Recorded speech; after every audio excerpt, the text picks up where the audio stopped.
Hey budget gardeners, Vita Loca here. Join me today as I show you how to collect the seeds from a bleeding heart plant. So let's go.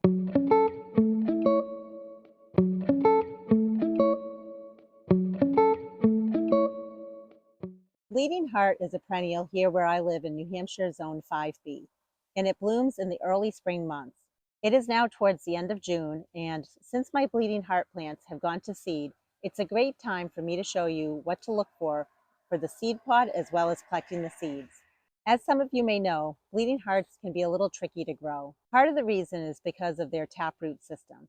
They have a long root that's very hard to move around. So once you get the plant established, you want to keep it there. There are a few different ways you can propagate the plant. One is by division. It is hard to do by division, but it's definitely possible. But I feel the easiest way is just to grow it by seed. Did you know that bleeding heart seeds are not viable for a very long time? So when you collect the seeds, you want to make sure you plant them right away. In other words, you don't want to collect the seeds and store them for months on end, because as time goes on, the seeds will be less and less viable, and it'll be really hard to get those seeds to sprout. Personally, what I like to do is collect the seeds and just scatter them in the area where I want the plants to grow. But another option is you can collect the seeds and scatter them in some sort of a pot or some sort of a tray and grow them on in there. But remember, once the seeds germinate and you have small plants started, you want to get those plants moved with very little disturbance to the roots, because if you disturb the roots too much, there's a chance your plant won't survive. Okay, let me take you in to show you what the seed pod looks like.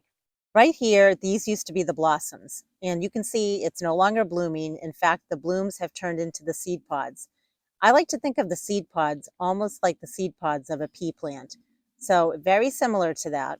And I noticed that some of them are green, but some of them are starting to turn yellow. And in fact, if you look very carefully, and I'll show you a close up, you can see that there's little bumps inside of the seed pod, and you can see little black bumps in there. And that tells me that the seed pods are ripe and ready for the seeds to be collected. So I'm just going to add a napkin here so that you can see close up what the seed pods look like. And in order to collect the seed pods, all you really need to do is just come in and pull off each of the seed pods like this. The big thing is you want to get these seed pods before they open up, because once they open up, they're going to scatter the seeds everywhere. And again, you can see the little bumps inside of the seed pod. Those are the seeds. And to open up the seed pod, all you need to do is take it and just squeeze it. Move it around with your fingers. And when you do that, you'll notice there are the seeds right inside there.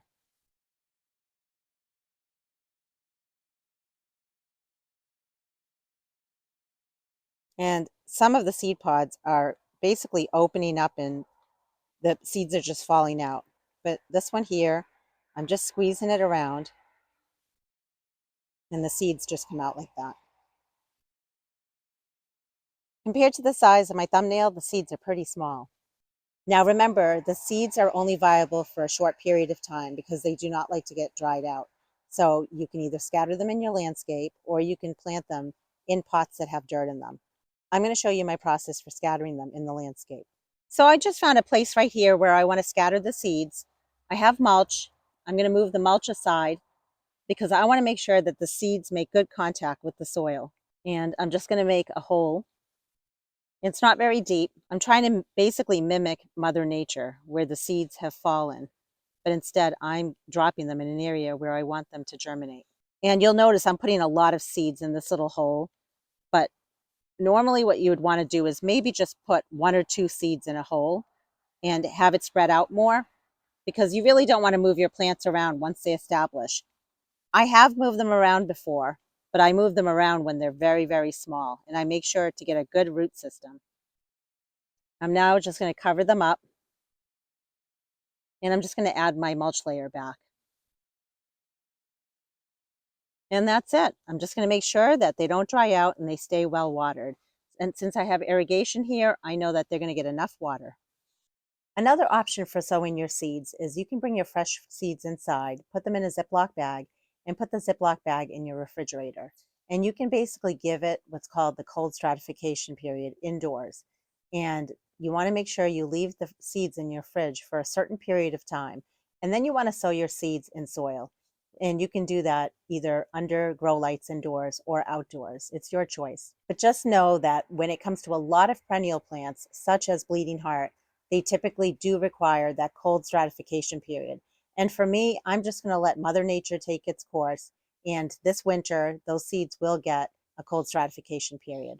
If you have any questions or comments, I'd love to hear from you. Please drop them down in the comment section below. And until the next video, make it a great day with gardening.